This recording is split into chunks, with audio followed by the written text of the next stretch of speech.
And now we're going to move on to a 4115. Now this is a very, very special coin, and I want to hear more about this. This is it's from 1796. This is a dime, and I want to hear what you got to say about this, because I saw this coin and I'm flabbergasted by it. Well, I've been collecting for over 30 years since I was a kid, and this has always been one of my favorite coins. I like all early U.S. Issues, but this is special because it's the first dime ever struck by the United States Mint. This is the very first year. The U.S. Mint was established in 1793, or began striking coins in 1793, yet they didn't strike the dime denomination until 1796. So this is the very first of an entire series that's still used today. And I love the early U.S. coinage because these were dies that were cut by hand. So there are so many different types of varieties. I mean, a lot of people think of the bust dollars and the different variations and the plugs, right, and the large 8s and small O's and all. I mean, you can have a list going on. And this is bust dime, if I'm correct. It's a draped bust dime. Draped bust dime. So this is just an incredible piece, and it literally does look like a work of art. And you never see a dime looking like that. Yeah, it's a special piece. They're all special. This is almost uncirculated. Even the low grade ones are special because they represent the fledgling U.S. Mint. When remember, at this time, electricity didn't exist. These guys were cutting the dies in the window by sunlight. Wow. With little, imagine the size of this dime, and look at the detail, how well they did, and they struck these by hand. Again, there no machinery. They did have a screw press.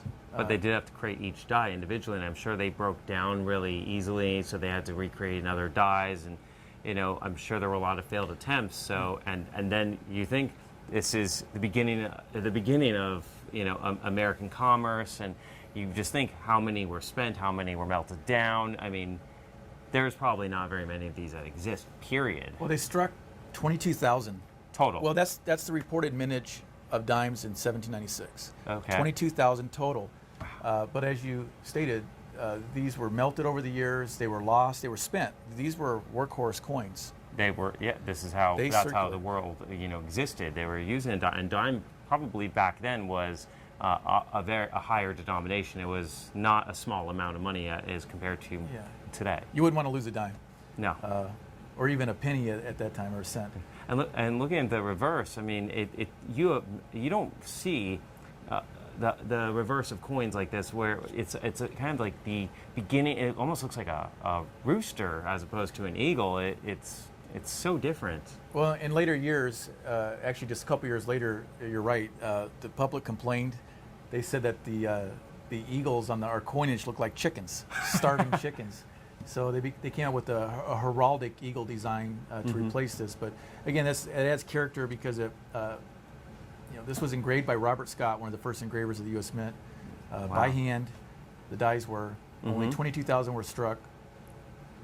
Probably 2 or 3% of the entire mintage of coins exists today in all grades. And that includes coins that have holes in them that were worn as maybe bent and worn and in the ground. A lot of them, buried and dug up. So you have a few hundred maybe that are around or so. It's several hundred, definitely less than 1,000, far less than 1,000, probably 600-700. And yet this is in about uncirculated level. So you're talking about surviving hundreds of years used probably nonstop, and yet this example is as close to being an uncirculated as you can potentially get right now. Yeah. So I mean, the price on this, by the way, we have, for those of you who are wondering, the price is $17,450, and I would think that this is worth every penny and dime of it, if you ask me. It is AU 50, and how many have graded to this level? I mean, to own the very first dime, like, how many do you think exist? Well, this is in this level. This is PCGS graded. They've graded to, as of today, a total of 290. That includes resubmissions of the same coin. So less than 290 coins. Wow. Maybe 250, just taking a guess. 250 maybe, call it. And how many have graded in this high level? I mean, you think that they're all the ones in that have AU been 50? in AU 50? 18. 18. 18. So 18, that's it. At this level. How many do you think have ever graded? How many have graded higher? There are quite a few, about 70 or so, but we're talking But 50,000.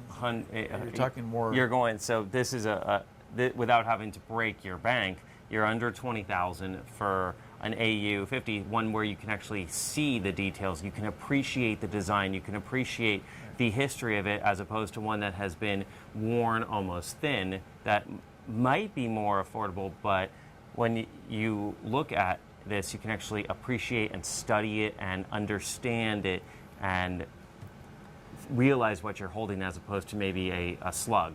So you actually have a beautiful example, and if you want a higher grade, you can always call in, you can always go to our website, and we have higher grades available.